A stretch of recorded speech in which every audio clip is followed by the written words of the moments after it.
We made it, Mafia. 3 grueling days of nonstop Buffalo Bills action in the 2025 draft. Welcome into the Bills Breakdown here by Chat Sports. My name is Moose, breaking down every single Buffalo Bills pick here and giving grades on the 2025 Buffalo Bills draft. So do me a favor. It's been a grueling 72 hours for me and my producer Dylan here. Go ahead, hit that thumbs up and lock us in as the best Bills content here on YouTube. And this is why you subscribe, right? And if you haven't subscribed already, I don't know what else to tell you.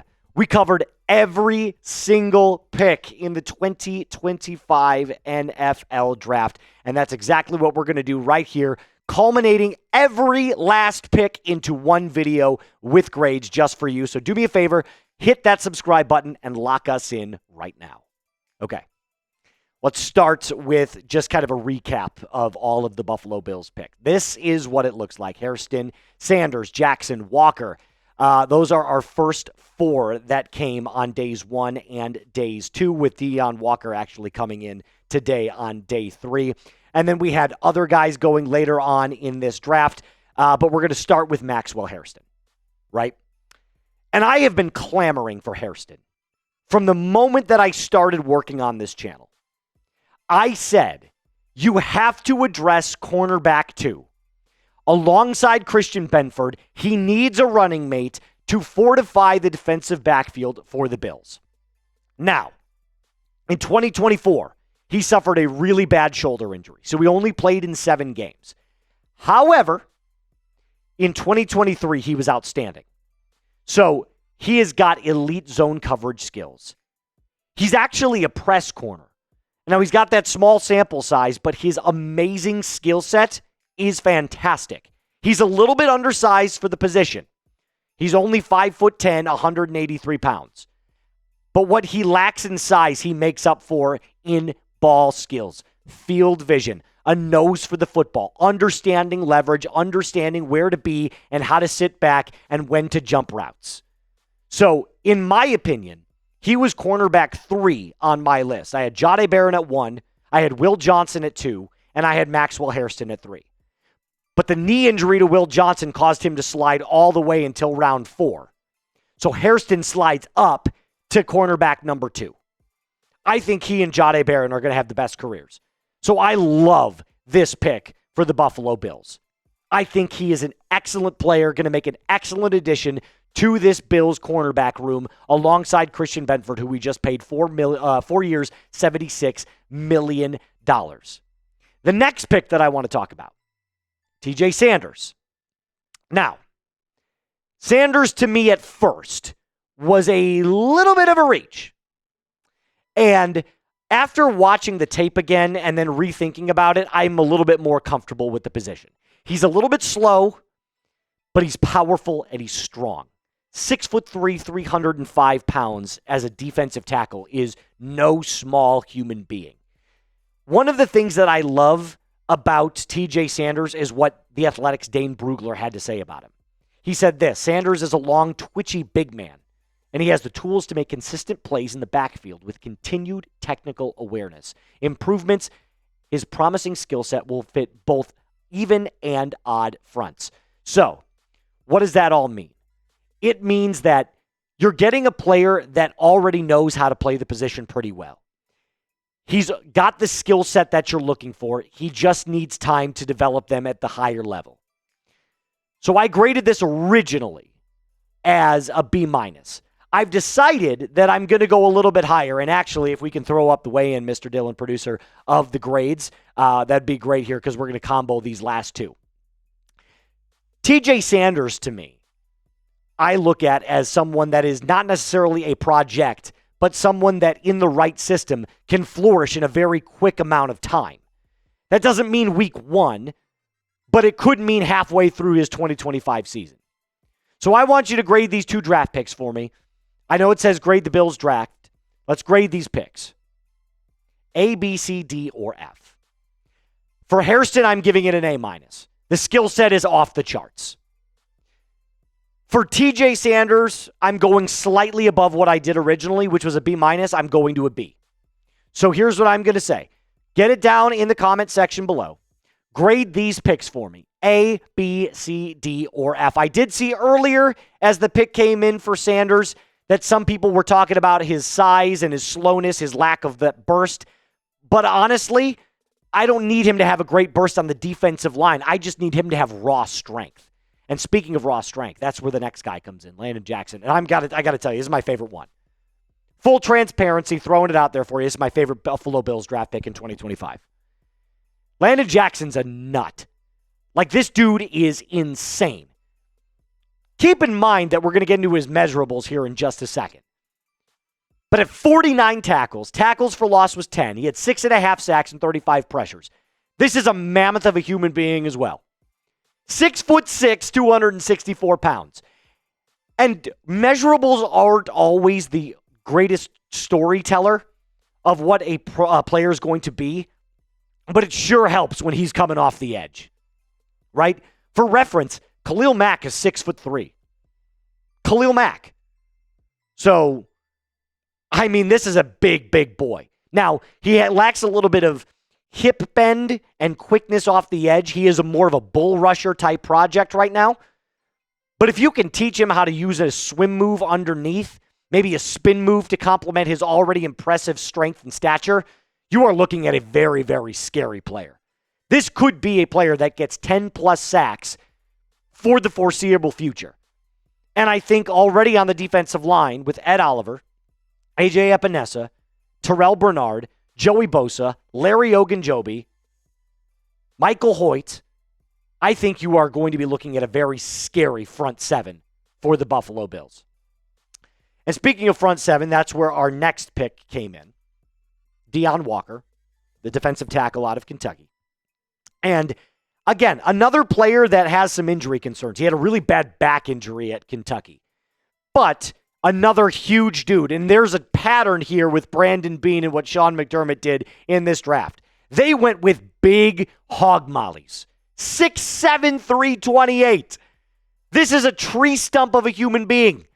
A literal anchor on the defensive line. He's got unreal movement and skill for his size. His upper body power is insane. Now, again, that back injury, that's a concern. Because I'm sure all of you know, when your back is out, it is tough to move. So could that limit his mobility on the defensive front? And does he have the speed in order to chase down a running back or a wide receiver if they were able to get past him? That question remains to be seen. I think the injury really hurt his draft stock. I was actually talking to a couple people here at Chat Sports that had Walker as an early third. He dropped to the fourth. So let's just go back over really quick the last couple of guys here before we get to our sponsor, which is Fanatics Today. Didn't forget about you, Fanatics. We love you. These are what the Bills' selections looked like round 1 through round 4. Hairston, Sanders, Jackson, and Walker. Again, the first 4 here, A, B, A, and then I'll give this next one a C+. I'm not as high on Walker at this moment because of that knee injury, that back injury, but I will say this. For his size, I really, really hope everything works out in favor for him. Thank you to Fanatics Today for sponsoring today's Bills Breakdown video. We don't have any Bills hats available right now to show you, but these are what the 2025 draft hats did look like. Now, they're really cool. A couple of guys were sporting them here in the Chat Sports office. If you want a draft hat for the Buffalo Bills, I suggest you head on over to fanatics.com and use code chatsports.com/2025 draft hats. I'm telling you, these are cool. I think I'm going to buy one myself for the Bills here in just a little bit. But make sure that you go there. It is in the comments and the description of today's video. Thank you, Fanatics, for sponsoring today's episode. The next few guys kind of came in like this. Now, out of these 4 players, there is one player that I do want to highlight, and that's Dorian Strong. And the reason is because Dane Brugler actually had some very, very strong and awesome words for Strong about his play and what he is as a prospect. I'm not going to lie to you. This is a long, crazy dude. And I call him long and strong, no pun intended. But here's what Dane Brugler had to say. Strong doesn't have ideal foot speed or twitch for what some NFL teams desire, but he is quick, instinctive. He is a quick, instinctive player with the competitive profile other teams will highly value. He projects as a rookie reserve. And again, for a guy who has great press coverage skills, I think Dorian Strong is the excellent project that maybe you could swing over to nickel. That's not a bad idea. I mean, I know he primarily plays on the outside, but if you look at his athletic profile and his scouting report, he's still really smooth. He's got lots of experience and decent production. He's not a great block shredder yet. Seems to be a little bit stiff at times. So that means when you take it to the house to him, it doesn't necessarily work. But again, he's got great ball instinct skills. And I feel like this is a player that you could potentially flip over to nickel in a pinch if you needed to. Not to start, but in a moment where you need a rotational player to come in to make plays, I think Dorian Strong could actually add a lot of value. There was a lot of guys here in the office that were hoping that Dorian Strong fell to them at that pick, and I'm so happy that he's going to be joining the Mafia family. Okay.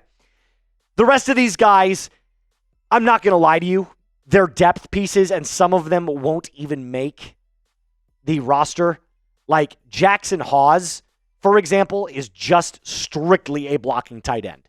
Doesn't have good hands at all.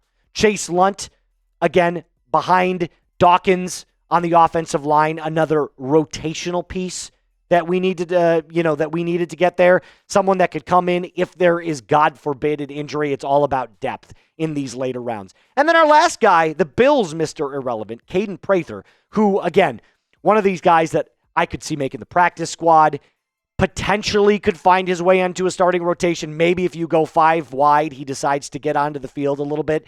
But for the most part, the main 4 guys that we have to discuss are the first 4 guys in rounds 1 through 4 because, in my opinion, it was a very, very good draft. So that's why I'm going to throw in my grade here, Mr. Dillon. Get ready to lock it in. A-. A-.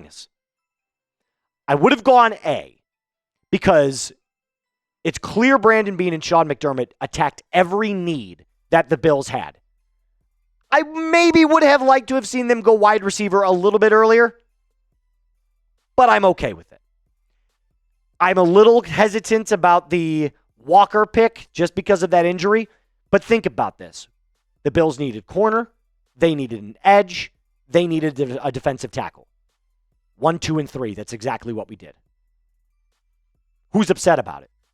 I'm not. I hope you're not either. But let me know. Grade the draft. I already gave it an A-. I want to hear from you. Take out your red pen, pencil it in, pen it in, whatever you say, whatever you do. Let me know and justify your answer as well. Don't just say A or B. Let me know why you think so. All right, guys. Again, one more time, I'm going to ask you to hit that big red sub button. Completely free. ESPN Plus costs $120 a year for elite Buffalo Bills coverage here on YouTube. All you have to do is lock us in. My name is Moose. Can't wait to make more Buffalo Bills videos heading into the 2025 season and beyond. Until next time, be cool.